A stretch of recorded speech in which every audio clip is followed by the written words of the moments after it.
सुबह खंडिया की माँ ने जब खंडिया का कमरा खोला तब उन्हें कमरे में खंडिया की लाश मिली। उसने खुद के ही नाखूनों से अपना पूरा शरीर नोच डाला था और आखिर में अपने ही नाखूनों से खुद का गला फाड़ डाला था। वो बहुत ही डरावना मंजर था। सब जानते थे कि यह खुद खंडिया का किया धरा है। जरूर कोई बुरी शक्ति इसके पीछे थी, लेकिन जो भी सबूत मिले उसे देखकर पुलिस वालों ने इसे खुदकुशी करार दिया। लेकिन मैं जानता था कि यह खुदकुशी नहीं थी, इसके पीछे दंड राक्षस था। मैं उस राक्षस से काफी डरा हुआ था। मेरी आई ने मुझसे पूछा कि क्या हम यहाँ से अपने घर चले जाएं, लेकिन मैंने इनकार किया। मैं वहीं रहना चाहता था क्योंकि मेरे मन में एक बहुत ही बड़ी इच्छा थी जो कोई भी भगवान पूरी नहीं कर सकता था। सिर्फ दंड राक्षस ही मेरी वो इच्छा पूरी कर सकता था। खंडिया की मौत के 4-5 दिन बाद मेरे आजी और आजोबा फार्म हाउस पर आए। वो मेरी माँ को दूसरी शादी के लिए मनाने के लिए आए थे क्योंकि मेरे बाबा की मौत कुछ ही महीनों पहले कार एक्सीडेंट में हुई थी।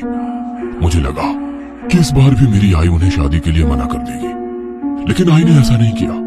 वो आजी आजोबा की बातों में आ गई। मैं चाहता था कि आई उन्हें शादी के लिए ना करे। मैं मेरे बाबा के अलावा किसी और आदमी को मेरी आई के साथ नहीं देख सकता था, लेकिन शायद मेरी आई को लगता था कि वो मेरी परवरिश अकेली नहीं कर सकती। उस रात मैं आई से गुस्सा होकर कमरे में सोने चला गया। मैं सोच रहा था कि काश मेरे बाबा वापस आ जाए, लेकिन सभी लोग कहते हैं कि मरा हुआ इंसान कभी वापस नहीं आता। उस रात में जैसे तैसे सो गया, लेकिन डोरबेल की आवाज सुनकर मैं नींद से जागा। मैं दरवाजा खोलने चला गया और जैसे ही दरवाजा खोला तब मैंने देखा कि बाबा दरवाजे पर खड़े थे। मुझे यकीन नहीं हो रहा था कि मेरे बाबा वापस आ गए हैं, लेकिन तभी आई ने मुझे हिलाकर नींद से जगा दिया। मैं समझ गया कि वो केवल मेरा सपना था। मैंने सपने में बाबा को देखा था, लेकिन जब मुझे पता चला कि वो मेरा सपना था तो मैं सोच में पड़ गया कि क्या मुझे भी खंडिया जैसे सपने तो नहीं आ रहे, मतलब ऐसे सपने जो सच हो जाते हैं। मैं सोचने लगा कि क्या मुझे भी उस राक्षस की पूजा करनी चाहिए, और अगर खंडिया इच्छा में किसी की मौत मांग सकता है और राक्षस उसे पूरी कर सकता है तो मैं भी मेरे बाबा को जिंदा कर सकता हूँ। कुछ देर सोचने के बाद मुझे लगा कि अगर उस राक्षस की पूजा करने से मैं इस सपने को सच कर सकता हूँ तो मुझे उसकी पूजा करनी चाहिए। तभी मेरी बिल्ली ने मेरे ऊपर छलांग लगाई। मैंने उसे प्यार से पास लिए और मेरे दिमाग में कुछ आया। मैं भी मेरी बिल्ली से बहुत प्यार करता था, इसका मतलब मैं उसकी बलि दंड राक्षस को चढ़ा सकता था। लेकिन दूसरे ही पल मैंने सोचा कि नहीं, मैं इसकी बलि नहीं दूंगा। लेकिन फिर मैंने सोचा कि बिल्लियां बहुत मिलेंगी, लेकिन मेरे बाबा नहीं मिलेंगे। मैंने उस रात मेरी बिल्ली की बलि चढ़ाने की ठान ली। जैसे ही रात हुई मैं मेरी बिल्ली को बैग में डालकर जंगल के रास्ते मंदिर की ओर निकल पड़ा। मंदिर यानी वो खंडहर। चलते चलते बहुत सारी बातें मेरे दिमाग में चल रही थी कि अगर दंड राक्षस सभी इच्छा पूरी करता था तो किसने उसकी मूर्ति के 3 टुकड़े कर दिए, किसने उस मूर्ति के टुकड़े अलग अलग जगह पर छिपा दिए ताकि कोई उसे फिर ना जोड़ सके। शायद कोई चाहता था कि कोई भी उस राक्षस की पूजा ना करे। मैं सोचते हुए मंदिर में पहुंच गया। तालाब से पानी लेकर मूर्ति को धोया। रात को खिलने वाली फूलों की माला मैंने उस मूर्ति के गले में पहना दी। मैंने उसके चेहरे की ओर देखा तो ऐसा लगा कि वो मेरी तरफ ही देख रहा है। वैसे मुझे इस बात का भी डर लग रहा था कि कहीं वो राक्षस फिर से ना हिले और जिस तरह से उसने खरगोश को खाया था उस तरह मुझे ही ना खा जाए। मैंने बैग से मेरी बिल्ली और छुरी निकाली। मैंने बिल्ली को हवा में उठाया और राक्षस की मूर्ति के सामने करते हुए कहा, हे मालिक, ये मेरी बिल्ली बहुत प्यारी है। मैं इससे बहुत ज्यादा प्यार करता हूँ। अगर ये ना हो तो मैं सुख से नहीं रह सकूंगा, लेकिन केवल आपके खाने के लिए मैं इसको आपको बलि चढ़ा रहा हूँ। बदले में आप मेरी एक इच्छा पूरी कर दो। और फिर मैंने मन ही मन इच्छा मांगी। हे मालिक, मेरे बाबा कार एक्सीडेंट में कुछ महीने पहले मर चुके हैं। आप उनको जिंदा कर दो और वापस हमारे पास भेज दो। उसके बाद मैंने ना चाहते हुए भी वो छुरी बिल्ली के गले में रख दी। मेरे हाथ कांप रहे थे। मुझ में हिम्मत नहीं थी कि मैं मेरी ही बिल्ली की बलि चढ़ा दूं। मुझे माफ कर दो डॉली। ऐसा कहकर मैं जोर से चिल्लाया और मैंने उसका गला काट दिया। उसके बाद मैंने उसके टुकड़े कर दिए और मूर्ति के चारों ओर बिखेर कर मैं फार्म हाउस चला आया। मैं आई के कमरे में चला गया। आई, अगर बाबा वापस आए तो आप दूसरी शादी नहीं करोगी ना? लेकिन ये मुमकिन नहीं है। मरे हुए कभी लौटते नहीं हैं बेटा। लेकिन बाबा जरूर लौटेंगे। वो कल आएंगे आई। ठीक है बेटा, अब तू जाके सो जा। दूसरे दिन दिन भर मैं बाबा के घर लौटने का इंतजार करने लगा, लेकिन दिन भर कोई घर लौटा नहीं।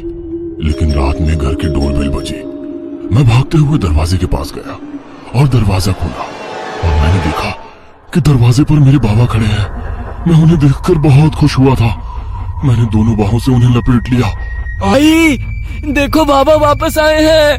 मैं जोर जोर से चिल्लाने लगा। मेरी आवाज सुनकर आई अपने कमरे से बाहर आई। साथ ही आजी आजूबा भी वहां पर आए। मुझे लगा था कि बाबा को देखकर सब लोग बहुत खुश हो जाएंगे, लेकिन ऐसा नहीं हुआ। उन्हें देखकर हर कोई डरा हुआ था। आई को देख बाबा उसके पास गए और उसे गले से लगाया, लेकिन आई ने उन्हें दूर धकेल दिया। ये देख आजूबा आगे आए। उन्होंने बाबा की कॉलर पकड़ी और बोले, ए बहरूपी, कौन है तू? हैं? बाबा, मैं आपका बेटा दिनेश हूँ। बाबा ने कहा, तू दिनेश नहीं है। मेरा बेटा एक्सीडेंट में मर चुका है और उसके शरीर को हमने जला दिया है। आजूबा ने कहा और बाबा को घसीटते हुए घर से बाहर ले गए और दरवाजा बंद कर दिया। बाहर से बाबा बता रहे थे कि वो ही उनके बेटे हैं। आखिरकार मैंने आजी आजूबा और आई को सब कुछ बता दिया, जो मूर्ति को जमीन के बाहर निकालने के बाद हुआ था, और उन्हें यह भी बता दिया कि बाबा सच में मौत के बाद लौटे हैं, वो सिर्फ दंड राक्षस की वजह से। लेकिन मेरी आई फिर से मुझ पर गुस्सा हो गई। चिंटू बस कर, वरना मार खाएगा। उन्होंने कहा, लेकिन मैंने देखा कि आजी आजूबा के चेहरे पर डर छाया हुआ था। वो दोनों को कोई चिंता खाई जा रही थी। आजूबा, मेरा यकीन करो। मैंने कहा। तब आई मुझे बस चांटा लगाने ही वाली थी कि तभी आजूबा ने उसे रोका और बोले, रुक जाओ बहू, मुझे लगता है कि शायद चिंटू सच कह रहा है।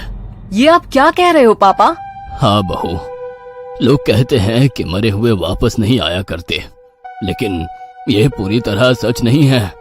वो वापस आते हैं तब जब उन्हें बुरी शक्तियों को खुश करके वापस मंगाया जाए, और चिंटू ने यही किया है।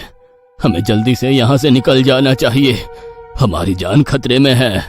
ये आप क्या बोल रहे हो पापा? मुझे कुछ समझ में नहीं आ रहा है। बहू, ये सच बोल रहा है। कभी कभी मरे हुए लोग वापस आते हैं। हमारे गांव में भी एक लोहार मौत के बाद वापस लौट आया था। उसकी जलकर मौत हो गई थी। उसका 16 साल का बेटा अनाथ हो गया था, क्योंकि उसकी माँ कुछ सालों पहले ही मर चुकी थी।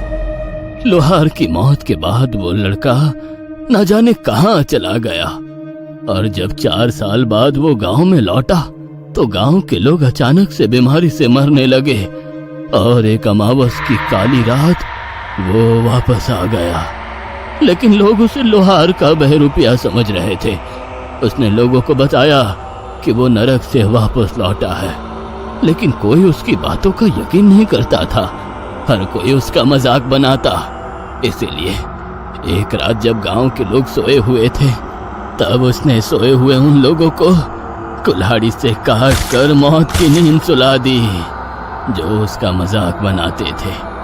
और दूसरे दिन सुबह उसने अपना गुनाह कबूल भी कर लिया। तब गुस्सा हुए गांव वालों ने उसे जिंदा जला दिया।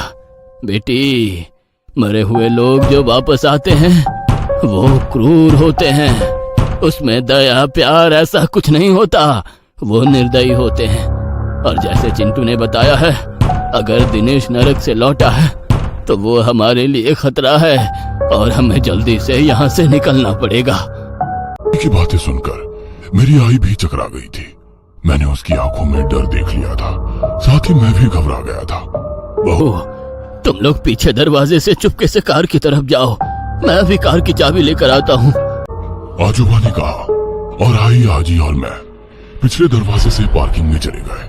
लेकिन तभी कार के पीछे से बाबा बाहर निकले। वो गुस्से में थे। ये देख आई और आजी पीछे छुप गए। क्या रे बुढ़िया, कहाँ ले जा रही है मेरे बेटे और बीवी को? उन्होंने गुस्से में आजी से कहा। अरे कुछ नहीं बेटा, चिंटू बीमार था तो हमने सोचा कि उसे अस्पताल ले आते हैं। आजी ने डरते हुए कहा। तभी बाबा ने आजी को एक चपेट मारा और आजी नीचे गिर गई। बाबा बहुत गुस्से में लग रहे थे। झूठ बोलती है बुढ़िया, उन्होंने कहा, और वो हमारी तरफ बढ़े। उन्होंने आई का हाथ पकड़ा और बोले, भाई को, बहुत दिन से हम दोनों ने साथ में रात नहीं गुजारी। चलो घर घर के अंदर चलते हैं। यह सुनकर मेरी आई घबरा गई। उन्होंने अपना हाथ बाबा के हाथ से छुड़ाने की कोशिश की, लेकिन बाबा ने जोर से उन्हें पकड़ा था। तब बाबा गुस्सा हो गए और उन्होंने आई को भी चांटा मारा और आई नीचे गिर गई। बाबा ने आई के बाल पकड़े और उसे घसीटते हुए घर के अंदर ले जाने लगे कि तभी आजोबा वहां पहुंचे और उन्होंने बाबा के सर में फावड़ा मारा। वैसे बाबा जमीन पर गिर गए। बहू उठ जाओ, आजोबा ने कहा और हम सब कार के अंदर बैठ गए। आजोबा ने कार स्टार्ट की और वो गियर डालने ही वाले थे कि तभी मेरी नजर खिड़की के बाहर गई, जहां पर बाबा कुछ देर पहले जमीन पर गिर गए थे। वो अब वहां पर नहीं थे। तभी मेरी नजर ड्राइविंग सीट के खिड़की में गई। वहां बाबा खड़े थे। आजोबा खिड़की में देखिए। मैंने चिल्लाकर उन्हें कहा, लेकिन तभी बाबा ने खिड़की पर मारा और वो कांच तोड़कर सीधा आजोबा के सर में घुस गया। बाबा ने आजोबा को फावड़े के साथ खिड़की से बाहर खींचा और वो उनके सर में लगातार फावड़े से वार करने लगे। यह देख मेरी तो चीख ही निकल गई थी। मैं अपने होश में नहीं था, लेकिन तभी बैक सीट से आई आगे आई और उसने कार वहां से निकाली। मैंने मुड़कर देखा तो बाबा अभी भी गुस्से में चिल्लाते हुए आजोबा के सर को फावड़े से कुचल रहे थे। हमारी कार गेट के पास पहुंची। तब आई ने वॉचमैन को हॉल में जाकर गेट खोलने के लिए कहा, लेकिन वॉचमैन अपने ऑफिस से बाहर ही नहीं आ रहा था। लेकिन पिछली सीट से मैं ऑफिस में पड़ी वॉचमैन की खून से सनी लाश देख सकता था। आजी ने भी वो देखा और वो खुद गेट खोलने के लिए कार से बाहर उतरी। आजी गेट खोली रही थी कि तभी मैंने खिड़की से पीछे देखा कि बाबा हाथ में फावड़ा लिए कार की ओर भागते हुए आ रहे हैं। रुक बुढ़िया, तुझे आज नहीं छोड़ूंगा। आजी जल्दी करो, बाबा आ रहे हैं। मैं चिल्लाया। आजी ने थोड़ा गेट खोल दिया था, लेकिन उसमें से कार नहीं जा सकती थी। आजी जल्दी आओ, वो पास आ गए हैं। बस आ रही हूँ। आजी ने कहा। तब तक आजी ने कार गुजर सके इतना गेट खोल दिया था और वो दरवाजे की तरफ आई, लेकिन वो अंदर आए इससे पहले ही बाबा ने उनके सर में भी फावड़ा मारा और आजी जमीन पर गिर गई। मैं और आई जोर से चीखे। मैं रोने लगा, लेकिन आई ने कार वहां से भगाई। मैंने मुड़कर देखा तो बाबा आजी के सर में भी बार बार फावड़े से हमला कर रहे थे और आजी का सर कुचल रहे थे। यह देख मैं रो पड़ा। मेरी गलती की वजह से आज मेरे आजी आजोबा इस दुनिया में नहीं थे। पहले मेरी गलती की वजह से खंडिया मर चुका था और अब आजी आजोबा। हम लोग कार से पहाड़ उतर रहे थे। शायद हम वहां से कहीं दूर जाने वाले थे, लेकिन मैं जानता था कि बाबा हमारा हर जगह पीछा करेंगे और जो गलती खंडिया और मैंने उस मूर्ति को बाहर निकाल कर की थी वो मुझे सुधारनी भी थी, क्योंकि अगर मैं और आई वहां से निकल जाते तो कोई दूसरा मासूम उस राक्षस के जाल में फंसता और उसकी पूजा करता। आई कार को तालाब के पास वाले खंडहर की ओर लो। हमें कैसे भी करके उस राक्षस को रोकना होगा। उसी की शक्ति की वजह से बाबा वापस आए हैं और अगर वो राक्षस ही ना रहा तो उसकी शक्तियाँ भी नहीं रहेंगी और ना ही बाबा रहेंगे। तब हम बाबा से बच जाएंगे और बाकी मासूम लोग भी उस राक्षस का शिकार नहीं होंगे। लेकिन हम उस राक्षस को कैसे रोकेंगे? तब मुझे खंडिया की कही हुई आखिरी बात याद आई। उसने कहा था कि मूर्ति को तोड़ दो। हमें उस राक्षस की मूर्ति पहले जैसे ही तोड़नी होगी। मेरे कहते ही आई ने कार खंडार की तरफ मोड़ी। हम लोग जंगल के खाली रास्ते से आगे बढ़ रहे थे कि तभी बाबा जंगल से रास्ते पर आ गए और उन्होंने हाथ में पकड़ा हुआ कार के कांच पर दे मारा। आई डर गई और कार पर से कंट्रोल खो बैठी और कार बाजू वाली पेड़ से जा टकराई। लेकिन सीट बेल्ट और एयर बैग्स होने की वजह से हमें ज्यादा चोट नहीं लगी। आई ने मुझे जल्दी से कार से बाहर निकाला और हम दोनों जंगल में भागने लगे। बाबा भी वो खूनी फावड़ा लेकर हमारा पीछा करने लगे। हम लोग भाग ही रहे थे कि तभी आई जमीन पर गिर पड़ी। मैंने उसे उठाने की कोशिश की, लेकिन मैं उन्हें उठा नहीं पा रहा था। कहाँ तक भागोगे तुम दोनों? जहाँ भी भागोगे वहाँ पर आ जाऊंगा और दोनों के सर कुचल दूंगा। बाबा किसी जानवर की तरह चीख रहे थे। उनकी आवाज बस कुछ ही दूर से आ रही थी। बेटा तुम जाओ, वो खंडर इस तरफ है। तुम जल्दी से जाकर उस मूर्ति को तोड़ दो। मैं यहीं कहीं छिप जाऊंगी। नहीं, मैं तुम्हें छोड़कर नहीं जाऊंगा। मैं बाबा को नहीं छोड़ूंगा, मार दूंगा उन्हें। मैं जमीन पर पड़ी लाठी उठाकर रोते हुए बोला, क्योंकि मैं उन्हें नहीं गवाना चाहता था। अब उनके सिवा मेरा इस दुनिया में कोई भी नहीं था। लेकिन वो जिद पर अड़ी रही। तभी मैंने पीछे से बाबा को आते हुए देखा। बेटा तुझे मेरी कसम है, तू नहीं गया तो देख मैं अपनी जान दे दूंगी। आई ने जमीन पर पड़ा पत्थर अपने सर पर रखते हुए कहा, ये देख मैं रो पड़ा और ना चाहते हुए भी आई को वहीं छोड़कर खंडार की ओर भागा। मैं भाग ही रहा था कि तभी मुझे आई की दर्दनाक चीखें सुनाई दी, लेकिन मैं रुका नहीं। मैं बस खंडार की ओर भागने लगा। भागते भागते कुछ ही देर में मैं खंडार पहुंचा। वो राक्षस की मूर्ति वहीं खड़ी थी। तभी आई की एक दर्दनाक चीख उस जंगल में गूंजी और फिर आई की आवाज हमेशा हमेशा के लिए बंद हो गई। मेरी आंखों में आंसू आ गए और मैंने उस मूर्ति को गुस्से में आकर लात मारी। वो मूर्ति नीचे गिरी और उसके 3 टुकड़े हो गए। वैसे ही जंगल से बाबा की चिल्लाने की आवाज आने लगी। वो दर्द के मारे चिल्ला रहे थे। यह देख मैं आई की ओर भागा और जब मैं वहां पहुंचा तो मेरी सांसें रुक गई। वो भयानक मंजर देखकर मेरी दिल की धड़कनें मानो रुक सी गई थी और मैं फूट फूट कर रो पड़ा, क्योंकि एक पेड़ की टूटे हुए टहनी में मेरी आई का शरीर घुसा हुआ था और उनका सर कुचला गया था। वहीं जमीन पर वो खून से सना फावड़ा भी पड़ा हुआ था और उसके पास ही जमीन पर एक शरीर जल रहा था, जो कि मेरे बाबा का ही था। शायद उनकी जान चली गई थी। राक्षस की मूर्ति टूटकर बिखरते ही उसकी शक्तियां भी बिखर गई और नरक से लौटे मेरे बाबा आग में जल उठे और फिर मर के वहीं लौटे जहां से वे आए थे। उस दिन मैंने अपना सब कुछ गवा दिया। ना मेरे पास आई बाबा थे, ना प्यार करने वाली आजी आजूबा। मैं अनाथ बन गया, सिर्फ और सिर्फ मेरी वजह से। अगर खंडिया ने मरते वक्त जो मुझे बताया था, अगर मैं वो करता, यानी कि उस मूर्ति को तोड़ देता, तो आज मेरे परिवार वाले जिंदा होते। उसके बाद मैंने उस राक्षसी मूर्ति के अनगिनत टुकड़े किए और दूर दूर के इलाकों के तालाबों में फेंक दिए, ताकि कोई भी इंसान फिर से उसे जोड़ ना पाए।